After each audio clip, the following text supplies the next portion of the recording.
Bill Searle. Hey, how's it going, Dean? I haven't seen you in ages. Yeah. Oh, yeah. It's been at least a few days, right? Yeah, it has been at least a few days. Full disclosure, Bill is the videographer on the Phoenix Network. And occasionally we have people that have been committed to making a certain broadcast, but then for one reason or another can't make it. And at those times, we fill in with either Christina Lewis, my co-producer who owns 2 businesses, Saving Lives on the Go Training Center and Afia Home Care, or we fill in with Bill. Bill, tell us again about Bill Searle.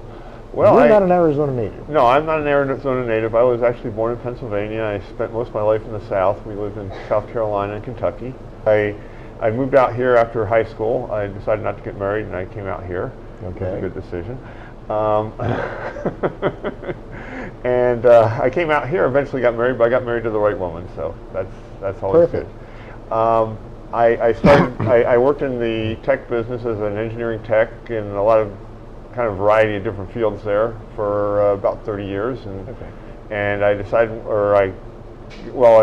I decided one day that I'm going to just change my career, and I went into video production. That's fascinating. You know, now I understand why there seemed to be an affinity between you and one of our other guests a while back, who at one point was working for Motorola, and when they decided they were leaving and wanted him to go, he said, "No, I'm not leaving."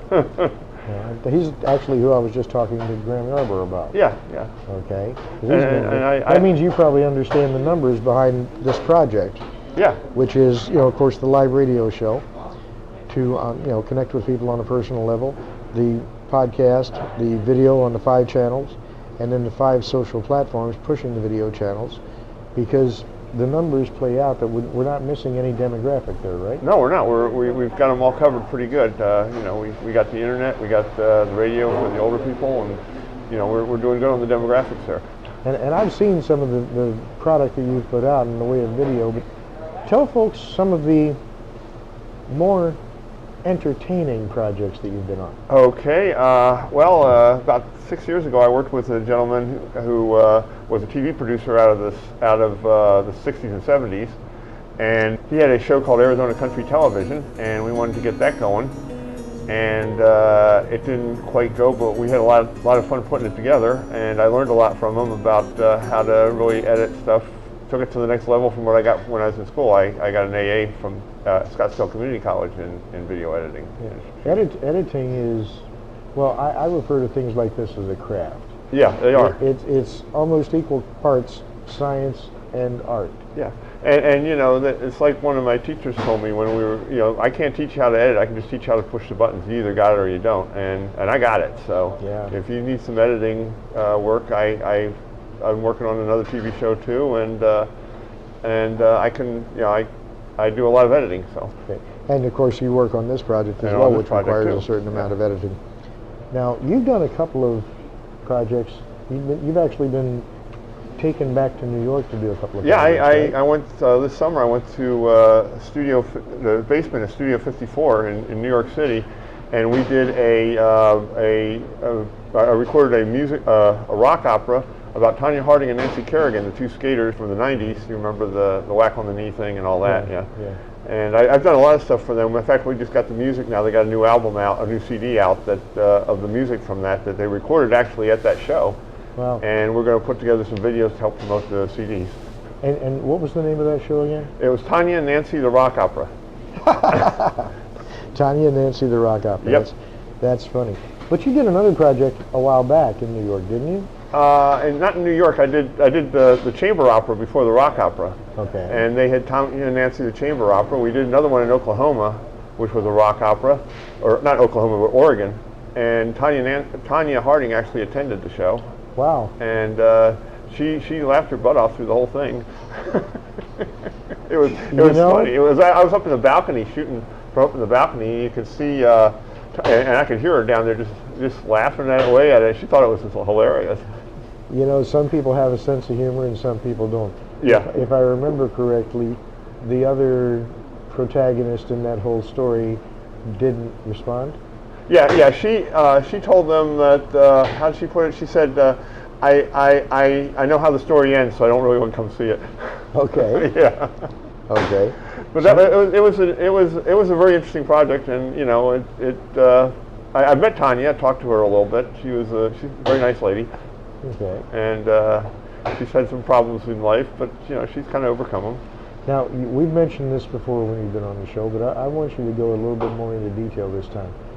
Didn't you once do a 3-camera shoot with 1 camera? Yes, I did that at another opera that I shot over there.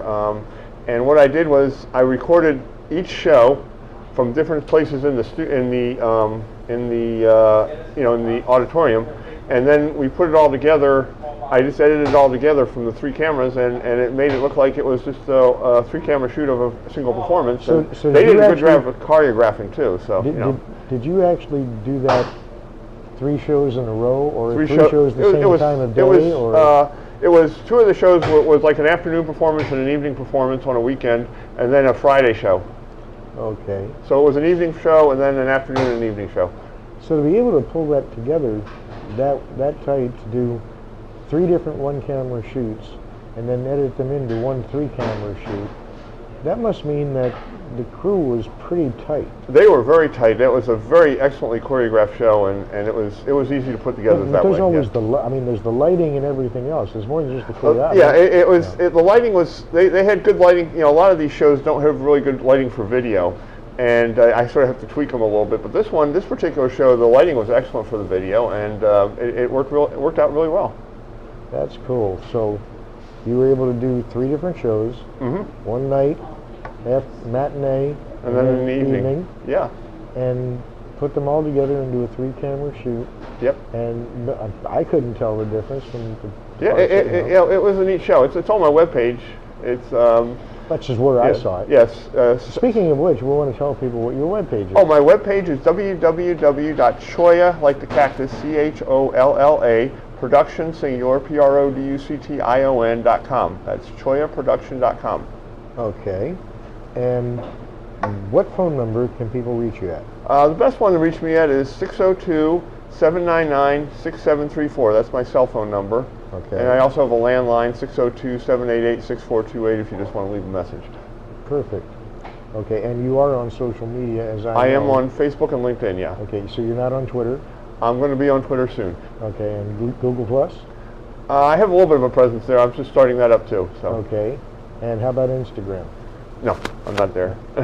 Okay, I'm going to leave it up to Christina to tell you why you should be on Instagram. Okay, I'm looking forward to hearing about that. Well, at least, if nothing else, we can start tagging you when we post stuff. Yeah, it'd be great. Yeah, I should be on Instagram. I will talk to Christina about how to get myself on Instagram. And so the bottom line is, people can reach you a number of ways. Yes. And you pretty much don't have a limit on the kind of video project you'll work on, right? Well, there are some limits. I obviously don't get into the adult industry or any of that sort of thing. But I don't do anything that involves bestiality or anything that's illegal. But other than that, you know, I do sporting events. I was standing in the rain shooting football this morning. That's true. You said you've been doing, you know, sports, especially local sports. Yeah, I've done mostly football and soccer. I've done a little bit of basketball. And you've done that for years, haven't you? Yeah, I've been doing that for about 10 years, on and off. You know, as they call me, I do more and more of it. And didn't you tell me just not long ago that business has started picking up? Business has been increasing a lot since I started with the show in the last few months, and I'm doing quite well for myself right now. That's why, and I'm glad to hear it, Bill. I'm glad to hear it. So, phone number again? 602-799-6734. Okay. Website? www.cholla, like the cactus, CHOLLA, production, PRODUCTION.com. Perfect. And you're on Facebook? I'm on Facebook and LinkedIn. And you will be on Twitter, Google Plus, and Instagram. And especially Instagram. I need to get on Instagram real bad.